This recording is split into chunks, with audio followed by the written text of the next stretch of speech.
So welcome to our webinar. Today, as you know, we'll be discussing Genocide Awareness and Prevention Month, specifically in relation to in-district lobbying and how you can take on this higher level of advocacy within your region. My name is Farida, if you don't know me already, and we've also got Ugo here. I'm National Outreach Coordinator at STAND, and Ugo's field organizer. If you're a college chapter, you've probably interacted with Ugo in some way, form. All right. So I'll begin with giving a little bit of an introduction into Genocide Awareness and Prevention Month and why it's important. Ugo will discuss in-district lobbying and the Genocide and Atrocities Prevention Act in general. And then we'll finish out with other legislative options that you can discuss during your in-district lobbying experience and some resources. So to begin, as you probably know or have heard, April is Genocide Awareness and Prevention Month. And so we're launching a campaign called Pledge to Protect to work to pass the Elie Wiesel Genocide and Atrocities Prevention Act. We've got lots of different actions planned throughout the month, from petition signing to call-in days, and some of our chapters have planned various events as well, including Together Remember vigils. April is considered Genocide Prevention Month because of the many genocide and mass atrocity events that have happened in April throughout history. And here are a few examples. So in April 1915 was the Armenian genocide, where the Ottoman government rounded up and arrested Armenian intellectuals, which eventually led to the genocide of over 1 million Armenians. In April 1933, Nazis began a boycott of Jewish-owned businesses, painting the Star of David on thousands of doors and windows and posting signs with phrases such as "Don't buy from Jews" and "Jews are a misfortune." A week later, a law was passed restricting civil service employment to Aryans. Jewish government workers, including teachers and professors in public schools and universities, were fired. So April 11th to 12th is the Jewish commemoration of the Holocaust, to commemorate the Warsaw Ghetto Uprising, which is an act of Jewish resistance during the Holocaust that opposed the Nazi regime's final effort to transport remaining ghetto residents to the Treblinka extermination camp. April 17th, 1975, the Khmer Rouge took control of Cambodia. Between 1975 and 1979, between 1.5 million and 3 million people were killed by the Pol Pot regime, including religious and ethnic minorities. The Bosnian genocide was also in April in 1992. It's not specifically listed here on this slide, but it began with the siege of Sarajevo in Bosnia, and it led to the deaths of at least 10,000 people, including 1,500 children. The Rwandan genocide, most people are really familiar with that, in April 1994, which consisted of 100 days of massacres against Tutsi civilians and led to the deaths of over 800,000 people. In April 2003, the genocide in Darfur, which continues to this day,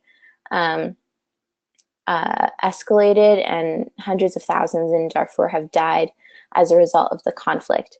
So as you can see, the large number of genocide and mass atrocities committed throughout April have really allowed for this month to be dedicated to remembering and commemorating these events and remembering those lost, and really thinking about how we can make sure these events never happen again. So one way you can take action is by lobbying. So getting involved in advocacy, and urging your representatives and senators to take legislative action against those committing mass atrocities and genocides abroad. And Ugo will discuss how you can lobby within your district. Hey, can you hear me? Awesome. So, basically, these are some cool photos about, or that show all of Stand and some of our partners lobbying. And they, not only is it like a really great time to be in DC and kind of like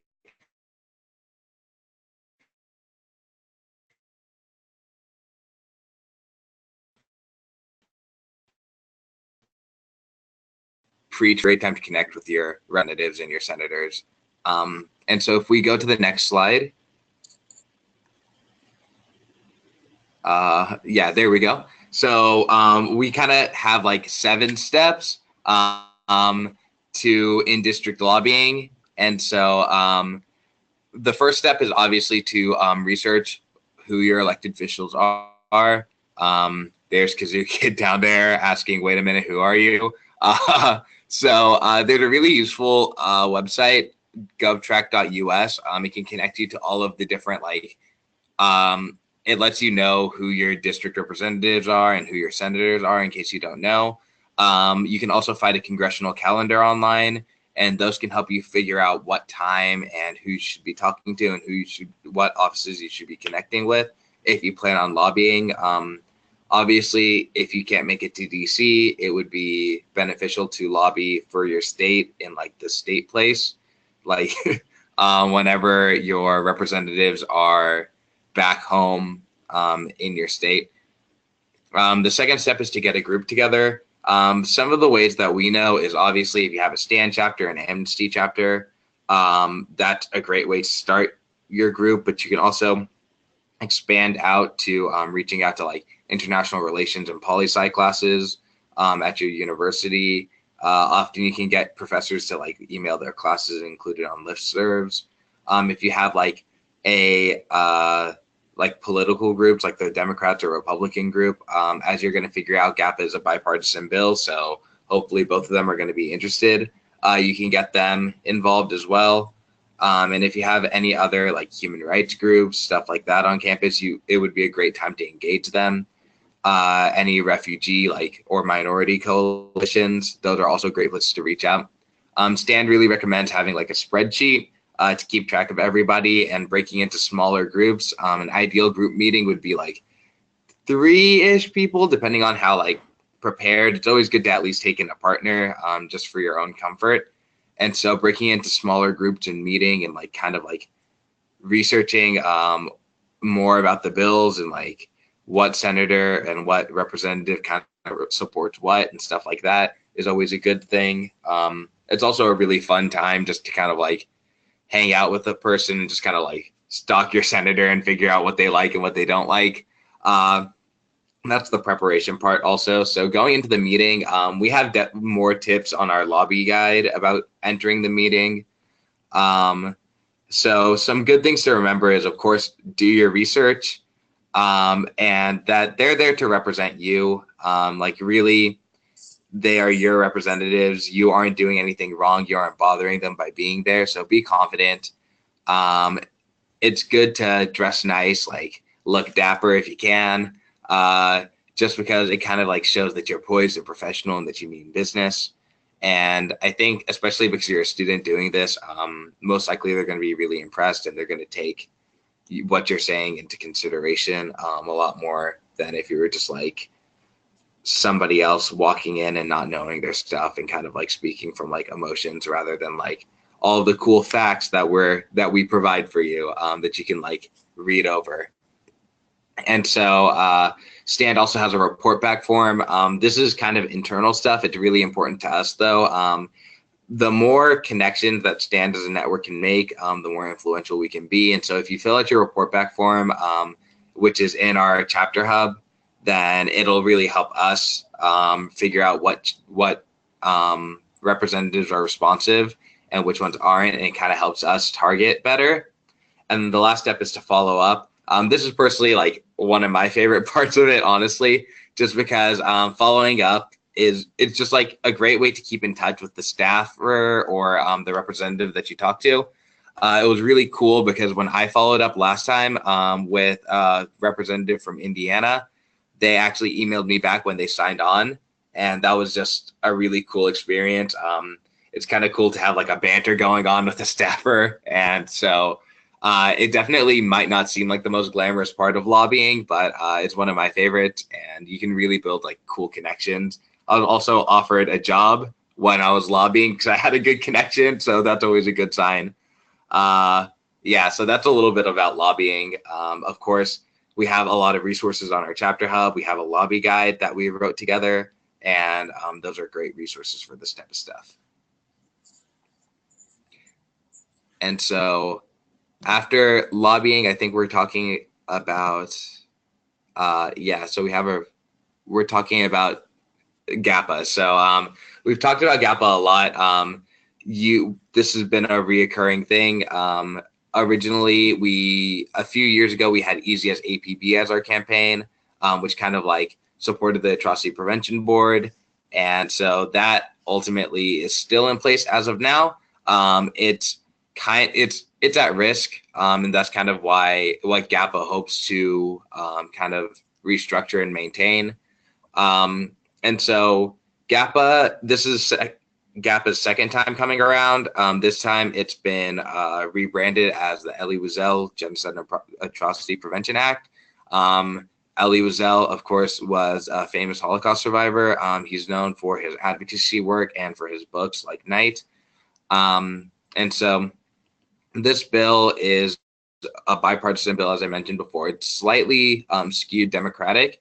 So, of course, if you have a Republican senator, that would be, or a Republican representative, that would be really beneficial.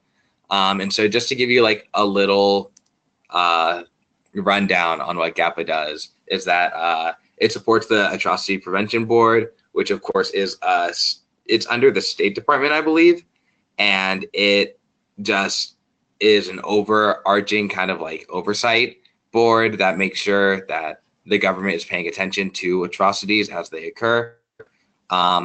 It also authorizes the Complex Crises Fund, which is currently in place. It's a fund that under 1% of the U.S. aid or of our total budget. It's a part of the USAID fund, and it's been used in the past in areas like Iraq, and it has kind of like provided money to kind of have emergency relief and humanitarian aid. And it's been really beneficial in the past in kind of like stopping crises before they escalate. And it also requires early warning training for foreign officers. And so that kind of just makes sure that everybody who's going out and representing the U.S.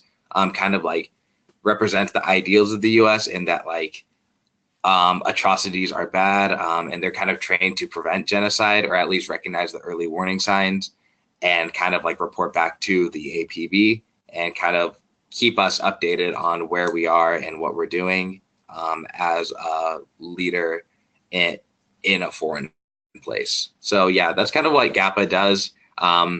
It's a lot easier to just kind of like break it down into bullet points when you're like explaining it, because it's obviously a very nuanced bill. And so when you're explaining it to other people, like people who might not be as familiar with this field for like call-in days or stuff like that, the 3 bullet points right there are a great start for that. And if they ask other questions, you can always look at our educational materials and stuff like that on our chapter hub. All right. So Gappa is one of the pieces of legislation you can cover in your in-district lobbying meeting, especially this month, as it like covers a broad range of atrocities and it's not specific to certain conflicts. That being said, there are other legislative priorities that are optional that you can also discuss during your lobby meeting. So I'm going to talk about these 3 examples here. House Resolution 4223 or Senate Resolution 2060, which is the Burma Act, which seeks to promote democracy and human rights in Burma and alleviate the plight of the Rohingya. If you've been following our Rise for Rohingya campaign that has been ongoing for the past 2-ish years, you probably have heard about the struggles of the Rohingya and the mass discrimination and killings of the Rohingya people in Burma. So this legislation would impose financial sanctions and visa restrictions on high-ranking military officials in Burma and forbid U.S. financial institutions from engaging with these individuals. It is the military in Burma and the government that is targeting the Rohingya. So it would benefit the Rohingya for us to prevent increased support to these individuals perpetuating the conflict. This act would also prohibit the provision of military assistance to the Burmese military until it shows significant process in addressing human rights issues. So once again, using our leverage in that way to try and limit and alleviate the conflict. Within 90 days of passage of this legislation, the Secretary of State would be required to submit a report describing the incidence of any mass atrocities in Burma to kind of track our progress following this legislation. House Resolution 4681, No Assistance for Assad Act, as this has to deal with the Syrian conflict, which most people are generally familiar with. It's been in the news a lot recently and over the past 5 or 6 years.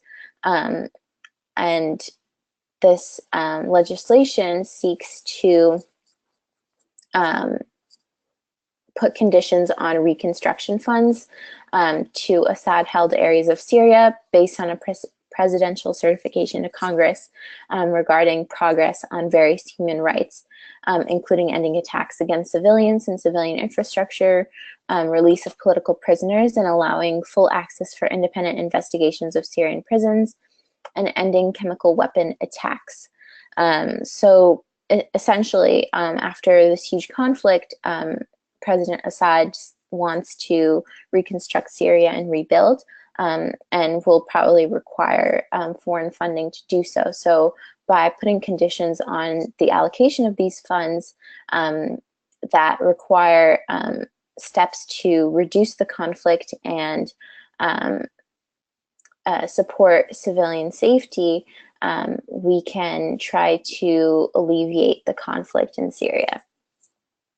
House Resolution 5273, the Global Fragility and Violence Reduction Act, establishes an interagency global initiative to reduce fragility and violence, which will develop strategies for reducing violence in 10 pilot countries. Importantly, the framework prioritizes continuous evaluation and assessment of efforts in each country in order to better evaluate U.S. efforts to address the root causes of violence and conflict, and will provide the administration the guidance, funds, and flexibility needed to better prevent and respond to violence around the world. So similar to the Elie Wiesel Genocide and Atrocities Prevention Act, and in contrast to the 2 acts I just discussed, this is a little bit more generalized. It spans multiple countries, and this is a really great option for lobbying during Genocide and Atrocities Prevention Month. So we've talked about a lot of things today, a lot of legislation, a lot of actions you can take in terms of lobbying and the legislation you can lobby for. And so specifically related to our Pledge to Protect campaign, you can go online following this link after this presentation is posted in the Chapter Hub. You can go on this link and learn more about our Pledge to Protect campaign.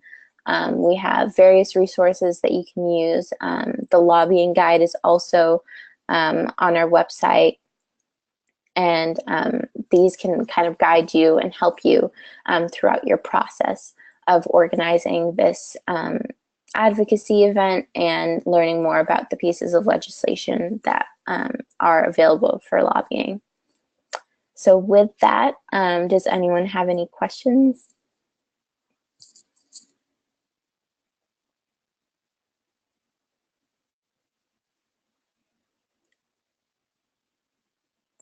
All right. So if you don't have any questions right now, lucky for you, we have a really great team um, that is ready and able to help you as you move through these events and this process of organizing an in-district lobbying meeting. We have our field organizer for high school chapters, Harleen Kaur, who could not be here this evening, but she is really great and we all love her. So if you're a high school chapter, definitely reach out to her for help. Field organizer for college chapters is Ugo, who is here and he's really great. And if you're a college chapter, I would definitely reach out to him. If you're a new chapter, you can reach out to me, the National Outreach Coordinator.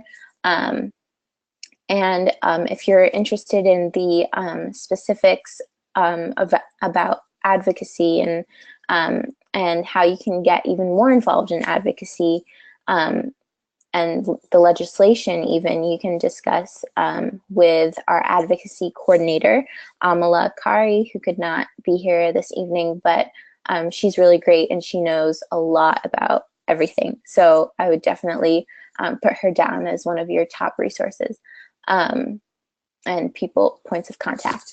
So with that, Quickly, Megan typed a question into the chat box here, and it's just asking if we have resources for the Global Magnitsky Act. And I believe actually the Magnitsky Act was passed a few years ago, so it's not currently something that we are focused on, but it is something that allows the executive branch to impose visa bans and targeted sanctions on perpetrators of human rights abuses. So it's basically an existing mechanism that can be used.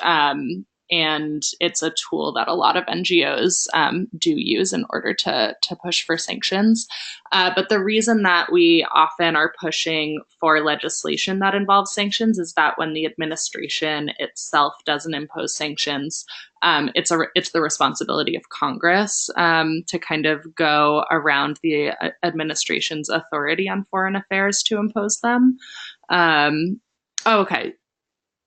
The Global Fragility and Violence Reduction Act. Got it. So yes, we will be putting some information on that in the chapter hub as well. We do have a blog post up on it on the Stand website, so you can feel free to take a look at that. And it links to a bit more information from one of our partners, the Alliance for Peace Building, which is one of the leads on the legislation. Right now, there's only a House bill, but that's perfect because we're really pushing for House meetings right now because we have heard from some of the co-sponsors of the House legislation for the Wiesel Act that it seems like it's going to be brought to the floor for a vote in the next couple of months. So we're actually hoping it'll pass sometime in June is our hope. So that's why we're really trying to build momentum and get more, especially Republican co-sponsors on it. So if folks are meeting with House offices, the Global Fragility and Violence Reduction Act is a perfect piece of legislation to bring up as well. And Ugo mentioned GovTrack, which is also a great resource to see who the co-sponsors are on that. But it's pretty small at the moment, and they're trying to, on this piece of legislation, institute something called the Noah's Ark Rule, which I just learned about this morning. But it basically has it so that when you have a Democrat join, a Republican also joins at the same time, so that we don't have like very skewed pieces of legislation in terms of who's co-sponsoring it. So there are some Democrats who are excited about signing on, but we're trying to make sure that it's as equal a bill as possible. So that's a little bit about that one, but we would love it if folks wanted to advocate for that bill as well, since it goes really well with the Elie Wiesel Act and thematically with Genocide Awareness and Prevention Month.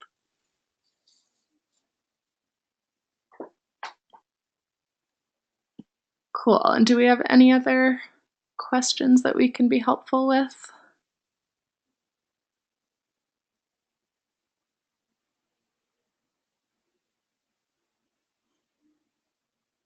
Okay, Cool. So, hearing none, feel free to contact us if we can be further helpful in answering any questions. And thanks so much for hopping on tonight. Have a good rest of your evening. Thank you. Thanks, guys.